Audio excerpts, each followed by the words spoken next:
మురుగునీరు తాగునీటి వ్యవస్థ క్రమబద్ధీకరణకు త్వరలోనే మంచి రోజులు వస్తాయన్నారు కేంద్ర మంత్రి బండారు దత్తాత్రేయ. స్మార్ట్ సిటీ స్కీమ్లో భాగంగా హైదరాబాద్కు 600 కోట్ల కేంద్రం ప్రభుత్వ నిధులు మంజూరయ్యాయని దత్తన్న చెప్పారు. తన సొంత నియోజకవర్గం సికింద్రాబాద్లో పర్యటించారు మంత్రి. రాష్ట్ర ప్రభుత్వం చేపట్టిన హరితహారంపై మంత్రి స్పందించారు.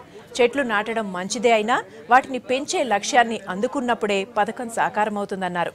పర్యావరణ పరిరక్షణ కోసం చెట్లు పెంచే వాతావరణాన్ని సృష్టించాల్సిన బాధ్యత ప్రభుత్వానిదే అన్నారు దత్తన్న. ఉపర్బస్తీ అన్ని ప్రాంతాల్లో నేను పర్యటన చేస్తున్నాను. ఈ పర్యటనలో ముఖ్యమైన విషయం ఏంటంటే స్థానికమైన సమస్యలు, అంటే డ్రైనేజ్ పైప్ లైన్ కానీ లేక మంచినీటి ఉన్నటువంటి ఒక పైప్ లైన్ కానీ అవి చాలా రోజుల నుంచి పురాతనమైంది.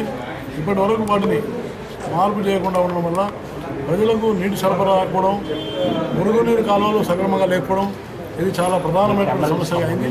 అందువల్ల నేను అధికారులకు కూడా తెలియజేస్తాను ఏమిటంటే వెంటనే మీరు ప్రపోజల్స్ పెట్టండి. ఏదైతే ఇప్పుడు స్మార్ట్ సిటీ కింద వచ్చేటువంటి నిధులు ఏవైతుంటాయో వీటికి పెద్ద ఎత్తున మనం ఉపయోగించుకోవడానికి అవకాశం ఉంటుంది. అదేవిధంగా మహిళా సంఘాలు వాళ్ళకు ఉపాధి కల్పన కార్యక్రమం చాలా ముఖ్యం. యువకులు కూడా చదువుకున్నటువంటి వాళ్ళకు నైపుణ్య శిక్షణ ఇచ్చి వాళ్ళకు కూడా మనం ఉపాధి కల్పించే కార్యక్రమాలకు ప్రాముఖ్యత ఇవ్వాలని నేను చెప్పాను.